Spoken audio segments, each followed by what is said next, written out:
strategy is the altering of gravity to maximize your chance to hit your objective. And that's the key. If you can learn how to alter mass, proximity, anti-gravity, and this thing I call super gravity, where you get more out than you put in through strategies like freemium or creating network effects or a little supply chain manipulation that doesn't get you in trouble, then then that becomes the job of a strategist.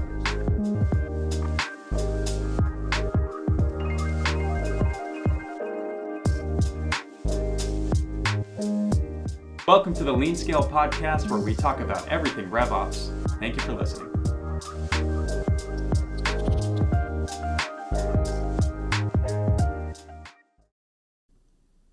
How significant it could become to get a job done. Like, I was in the antivirus industry like 20 years ago, and imagine, everyone woke up one day and the computers were sick. Like, out of the complete vacuum of space, suddenly a multi-billion-dollar industry was born.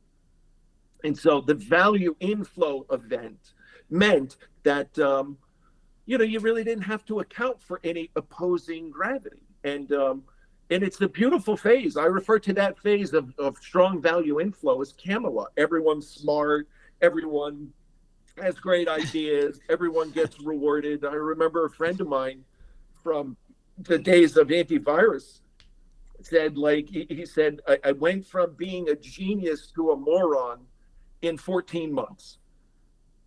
Right. Once other people catch on, there's competitive. Yes. Value inflow almost never lasts. I mean, occasionally, especially in like B2C, you can get these monopoly-like gravity Death Stars, Google or Facebook. I've always said to consultants, like, if you tell us to emulate Google or Facebook in the consulting session, just get out. Like, we will never learn the lesson of how Google and Facebook behave so that they feel like, they're cool companies, when the reality is they're being rewarded because they're massive beyond belief. And it's great if you can achieve high status within a company like that, or you can somehow become the unicorn of all unicorns. But for the rest of us, what I just think of as the normal people like you and me, we're consigned to our fate. We have to understand how to alter gravity to maximize our chance to win. And that really sets, for me, look, it's just because I believe in the framework so much. I think the best definition of strategy is the one I wrote, which says strategy is the altering of gravity to maximize your chance to hit your objective. And that's the key. If you can learn how to alter mass, proximity, anti-gravity, and this thing I call super gravity, where you get more out than you put in through strategies like freemium or creating network effects or a little supply chain manipulation that doesn't get you in trouble, then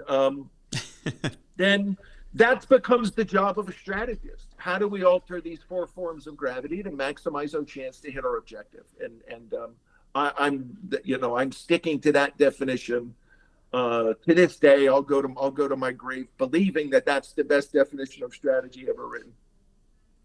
I can't think of one better either. And I think I love it because when I think about the gravity metaphor, I just picture customers as little asteroids going through space, and then you have your planet, which is your business, and the more mass you have and the closer you get to that asteroid, maybe it catches into your gravitational pull. And I think it makes it really clear too that it's not just about selling and marketing better, and this may sound obvious, but I think a lot of people feel like once they get the product to a certain level of functional value that they just are maybe done or don't have to put as much time into that, and now all you have to worry about is sales and marketing, when probably the best strategy you could have is to have the best product there is. The more mass you have, the more gravitational pull you're going to have, the easier your proximity plays are going to be as well. And And I think it just creates a really, really strong framework. And I appreciate you going through that. Tom, one thing that you have always shared, and I've heard you drop it in meetings, I've heard you drop it in board meetings, and I think this is really relatable to everything we've been talking about. You pose this question: are we failing to execute, or are we executing failure?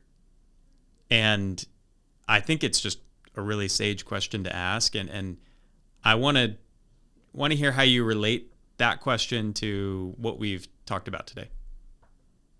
Well, that question struck me when a friend of mine who's CTO of a pretty big public cybersecurity company, who, you know, I've had some discussions with my friend about, you know, helping them unlock value. And, you know, it always starts sort of the same way, like, you know, tell me what's going on. And he said, well, look, I just don't think we're executing our go-to-market. And just as an impulse, I said, well, are you failing to execute, or are you executing failure? And he sort of like, it's sometimes, you know, you hear something that sort of stuns you into silence for a minute. Trust me, this is not a guy that's ever for a loss of words.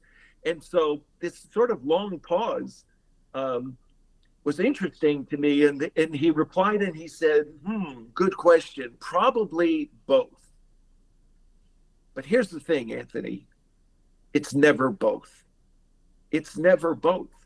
If you are executing failure upstream from these things you're doing, once you're in the phase of altering gravity, where you're spending money on altering the market's perception of your value, that's the job of a go-to-marketer, of the go-to-marketing phase, or, you know, of a marketer, is to alter the perceived value of your offer, to maximize the perceived value of your offer.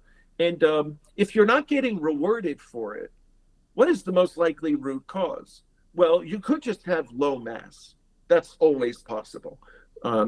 But assuming you have good products, and in the case of this company, they have really good products, it's probably more likely that you simply don't understand the relationship between this thing that makes you special in the first place, this superpower where probably somewhere between 50 and 75% of your perceived value lives.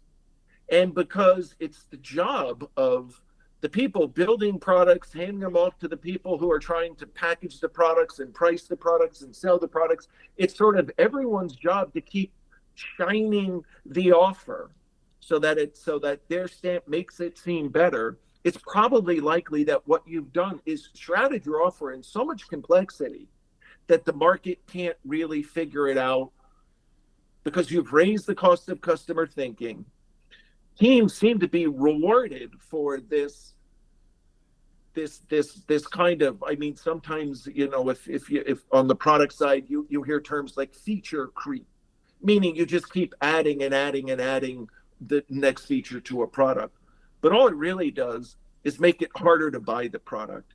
And so, yeah, I think are we executing, are we failing to execute?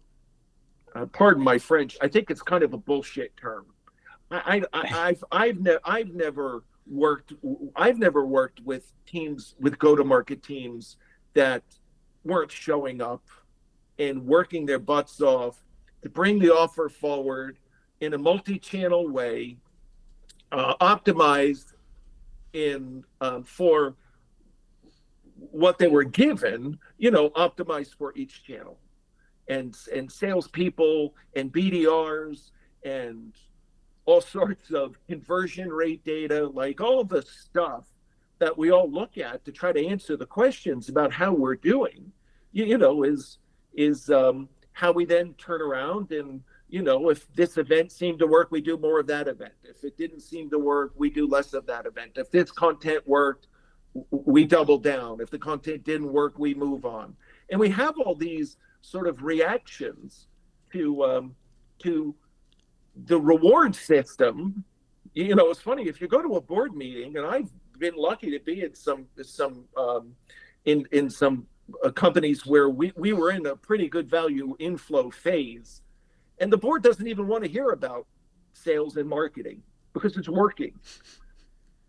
But the second it doesn't, everyone wants you to explain it. And then typically, I mean, the trap most companies fall into it is they explain it through some failure to execute, which then means let's execute the CMO and let's execute the CRO and then start over. When the reality is, if you really think about, hey, look, did they understand their inner core?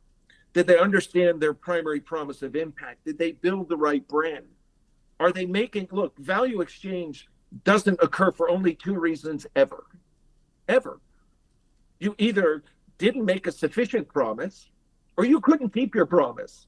And in most cases, when, this idea of like we fail to execute becomes the mantra, when you roll it back, what you really discover is, look, mostly the promise wasn't sufficient, or we couldn't keep the promise. And I've been involved, with companies that had both.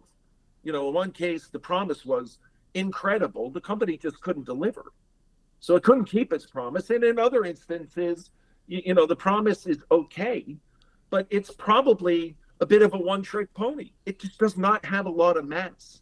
And you can pretend all you want that somehow you can hire some sales executive that's going to put the whole company on their shoulders and storm the hill and take the mountain and damn the torpedoes, and it's all a kabuki dance, which is, if the opposite of a shot caller is a kabuki dancer, it's all a kabuki dance.